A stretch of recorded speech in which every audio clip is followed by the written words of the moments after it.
Welcome to Crimson Guitars and welcome to a tiny digression. I've been rebuilding my daughter's guitar for a while now, drilled up a whole bunch of holes in it, reduced a bunch of weight, done some painting, done some buffing up and all that jazz.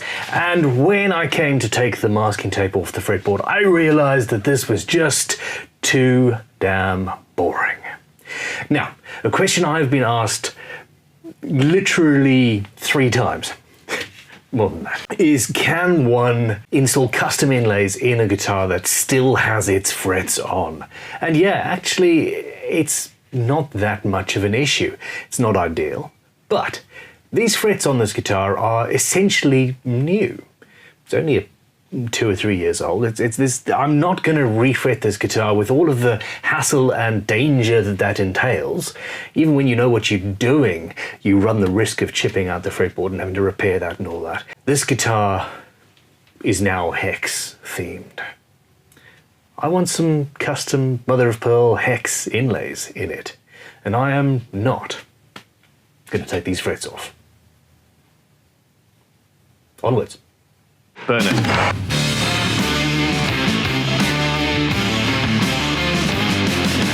Perfect! All right, so I went up to the house and phoned my sister and asked her to create a page of hex shapes for me because when I sat down on my computer, I realized that I sucked at that. But I've got this in 6, 7, and 8mm sizes, and I'm going to chop them out and see which suits this guitar best. I'm going to do something funky at the 12th fret, maybe have a line of different shapes or a hollow one or something, I don't know. We'll try and figure out something cool there. But this process, it's going to be a relatively short video, but you'll see how I do it. Now, onwards. Let's cut out a hexagon, shall we? Let's start with 7, shall we?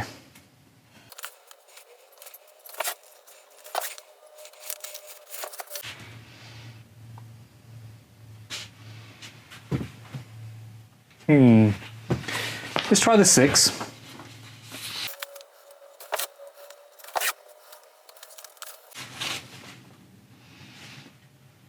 That's it, actually. Yeah, I think that's, I like the 6mm size.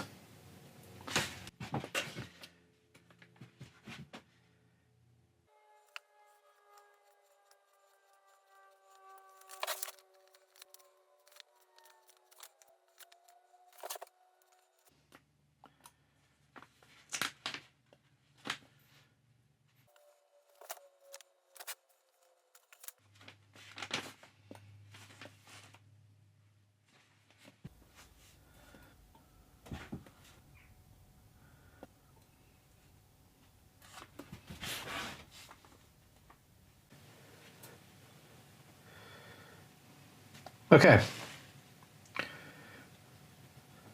that's pretty cool. What do we want to do here? Yeah, I don't know.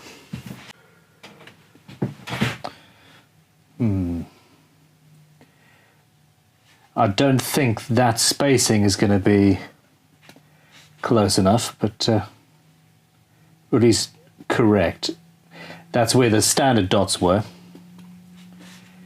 And if we want to make this like this, come on, let's do it properly. What are we doing? We're doing that. So actually,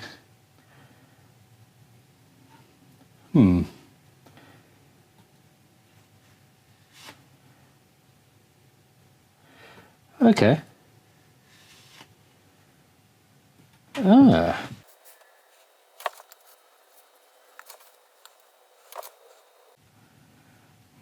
Okay, I need to cut some more out, but in actual fact, that looks cool!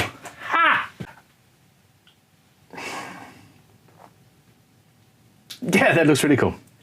It's potentially a little bit too symmetrical. I might. Let's see. We're still playing. Sorry. Come on then.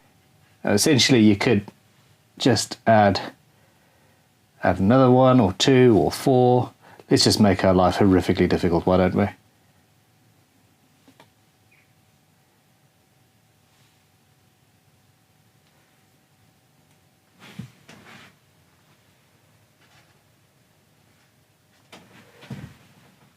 Maybe something like that. Maybe not.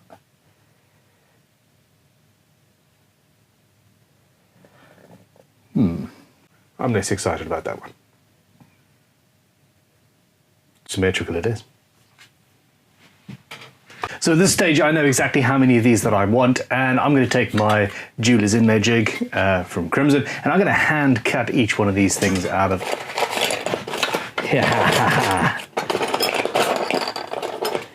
There you go, tarnished silver.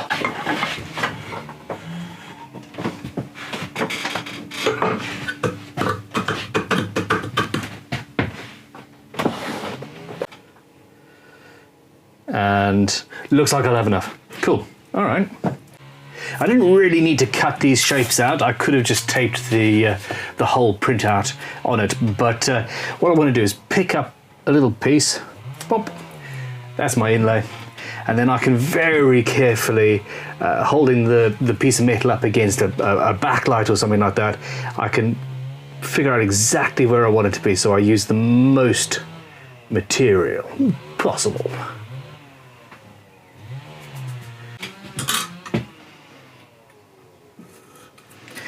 All right, let's get rid of the excess. Then at this point you can either mark it out by cutting round,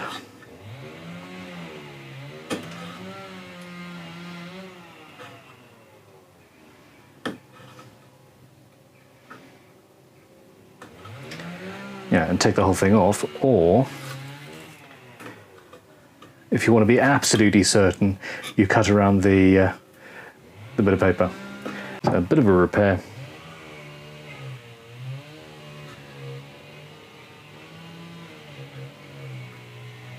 There we go. So you want good quality jeweler's blades, 3 or 4/0. Nice ping.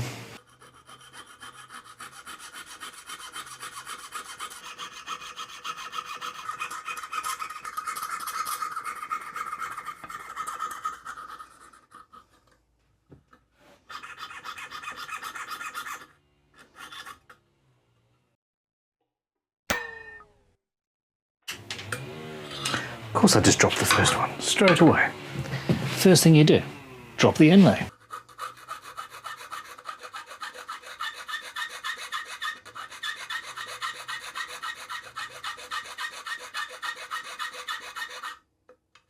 So that's option number 1. Option number 2 is to cut around the bit of paper.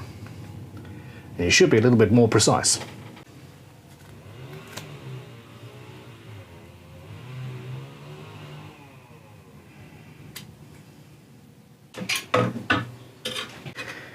Now this time I really do need to cut the excess away.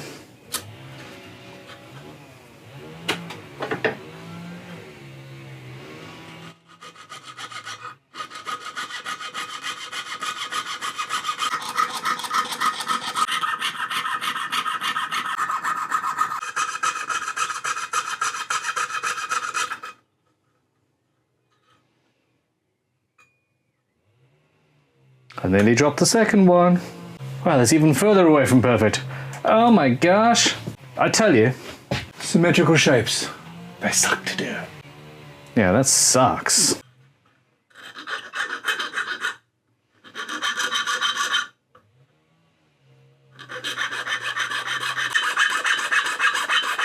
Okay, so that's closer. You can see it's still not right though.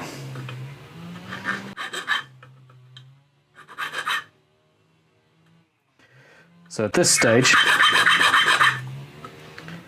absolute precision, it really is required. So what we're going to do is option number 3, which is what we have to do really. Because this is a geometric shape, and it needs to be pretty much, it needs to be perfect. Our eyes are trained to see when it isn't. I'm just going to glue the piece of paper to the silver. and cut around, it's not going to fumble about, it's not going to move. It's going to be exactly where we need it to be. And we should be able to file then to the paper. And be right.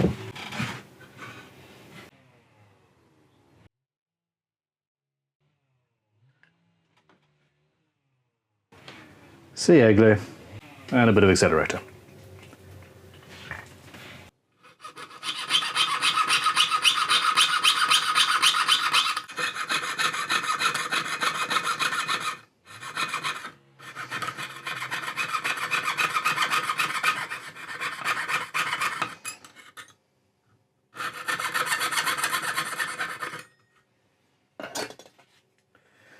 And I'm just going to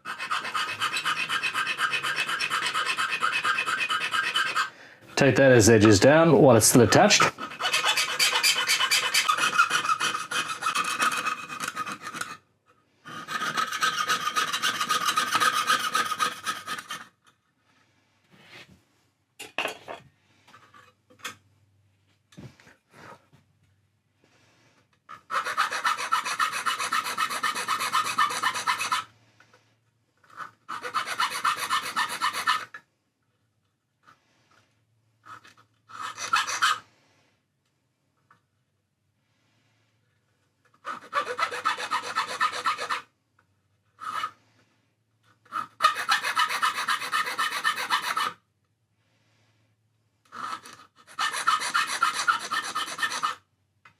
Much, much, much better.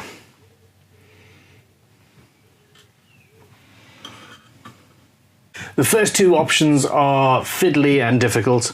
The third, absolutely fine. Now, in this case, I'm watching Slash live in Sydney 2012 full concert on YouTube because I don't have to justify myself to you. Because I can. This is the way to get the most precise shape. Now, I will tidy up the other two a little bit further or potentially remake them, but doing it this way is fine. Now, because it's metal, I can warm it up, delaminate the super glue, take the paper off. I can file it back. I could do the same thing with mother of pearl, to be honest, or I could just inlay it so that the paper is underneath the metal in the body of the neck, and we would not have an issue. One of those things.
This looks good.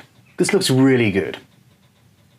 But I've just had a chat with my daughter. We can make it better. So, of course, that means a little bit more work, but I'm going to take 3 of these shapes and remake them in abalone.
And here we go. So we've got basically a silver flower with abalone center and leaves. Or bits, I don't know. I like it. So it's both modern and hexy and all that, and a tinsy little bit girly because, you know, this is being built for my daughter, of course. Okay, I've got everything taped down, and let us put these in.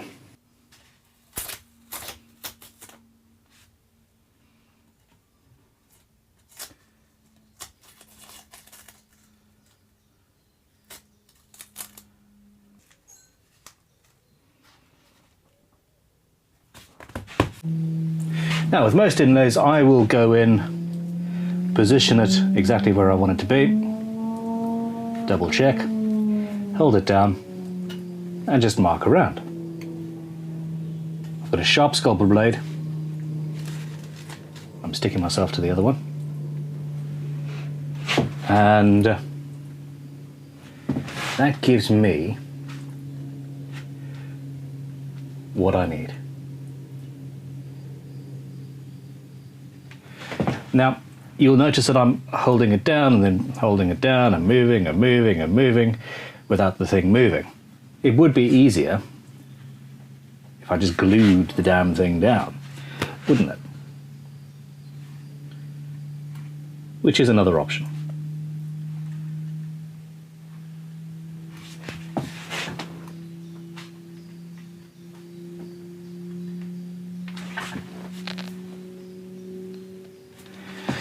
Okay, now I need to drill out the mother of pearl. Bang in the center.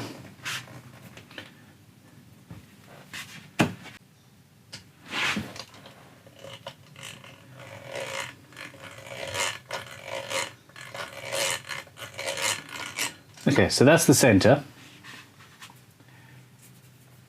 And I think these are actually made out of plastic. This is a very, very old kit. So in reality, 5.5mm drill bit. Oh no, that is mother of pearl. Ooh.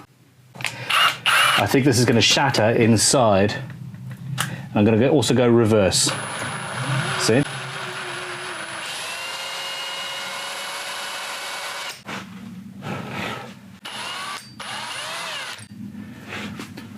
There we go. So now I can use a chisel and chip it all out. There you go.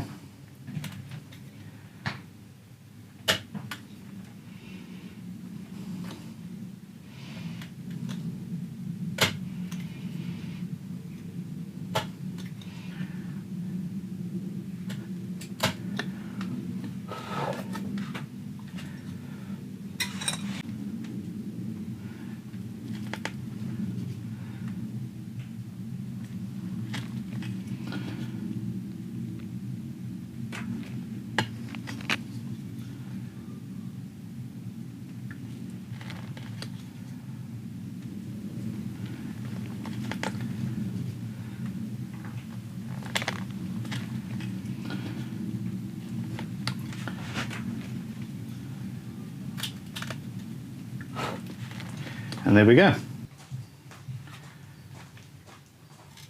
Oops. Glue.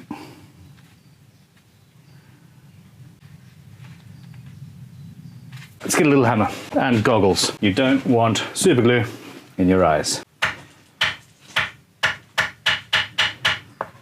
All right, in the interest of completion, and just to show you what I'm going to be doing another, like, 20 or so times, hit it with accelerator and file it down.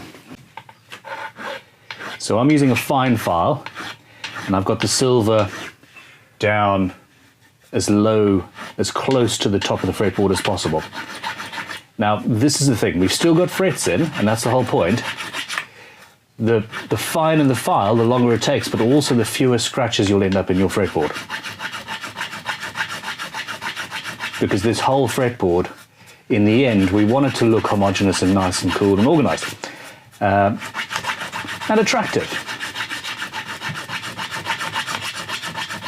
So we're going to have to sand every single gap. All right, there we go. So that looks nice. I'm now cleaning up the fretboard. And in the interest of making absolutely certain that it all looks the same, I'm also, as I go, going to do the other frets with the same grit file. This is one of the old Crimson Guitars fret end dressing files. It's relatively fine. In the end, we'll sand this down, use a fine fret rubber, and be done. Woohoo!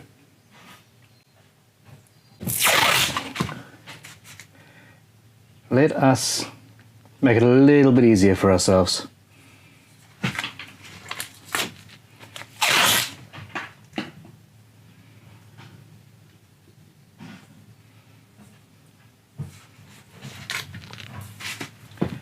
Now, that's easier. Sticky. So there we go.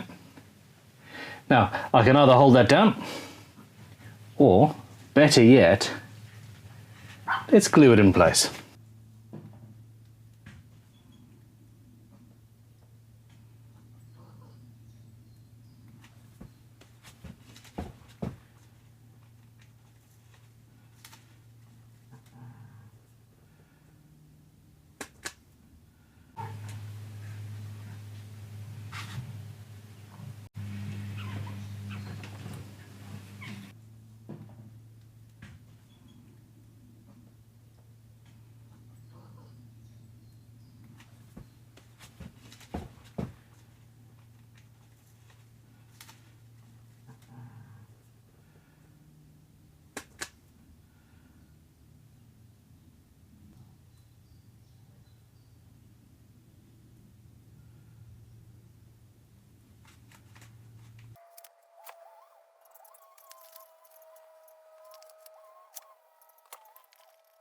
So at this stage, I can mark around all of those quickly and easily, and then just a little bit of heat, or possibly just sliding a scalpel blade underneath, will delaminate it, and we can crack on as normal. Yay.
I marked out all 5 of them, glued in the outer 2. I now need to file those down. If I cut them all out, I would end up with delicate walls in between them that would just disintegrate, and I don't want that.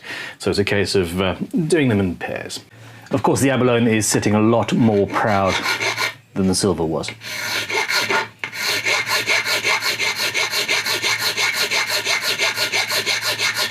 I'm not quite filing my finger, but I am using it as a bit of a guide and a depth stop. I don't want to hit these frets.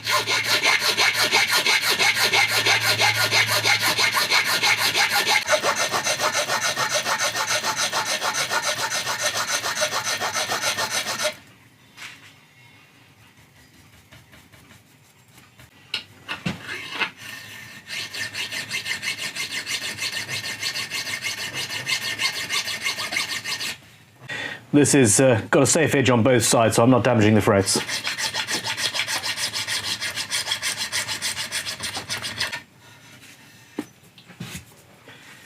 There we go.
Onto some sandpaper, 240 grit.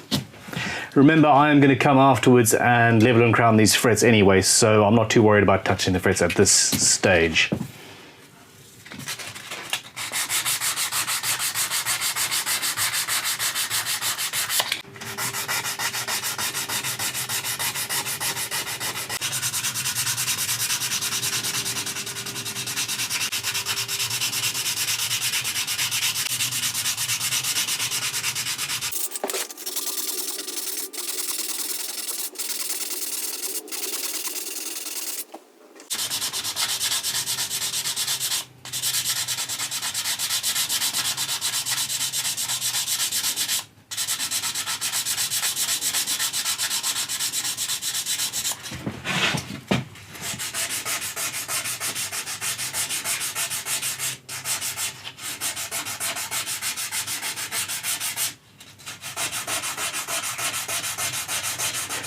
Okay, now at this stage I've got a fretboard that looks pretty much, you know, standard really. It's there, it looks new. I'm going to hit it with a Crimson Guitars fret rubber, which is abrasive suspended in a rubber solution, and that will get me to a much better than average fretboard finish. And most importantly, homogeneous. It's going to look like it came out of a factory or a workshop, just like this. I'm going to start with the fine and then move over to the Superfine, and we'll be good. Fret rubbers are also perfect for when you've got a particularly dirty fretboard, it's old and needs a restoration, etc. It's a micro abrasive.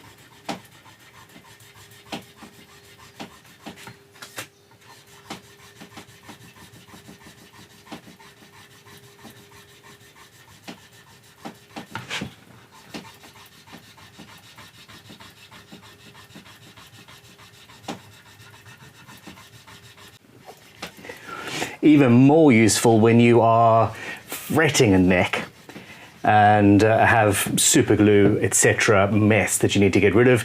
You scrape the mess away, but it's always obvious that you've had to scrape something and do a repair.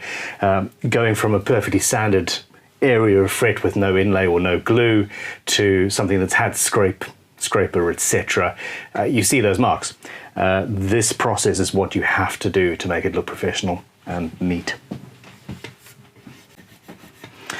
And that's the Superfine.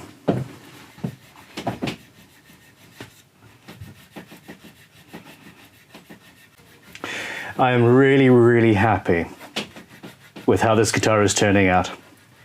Now I still have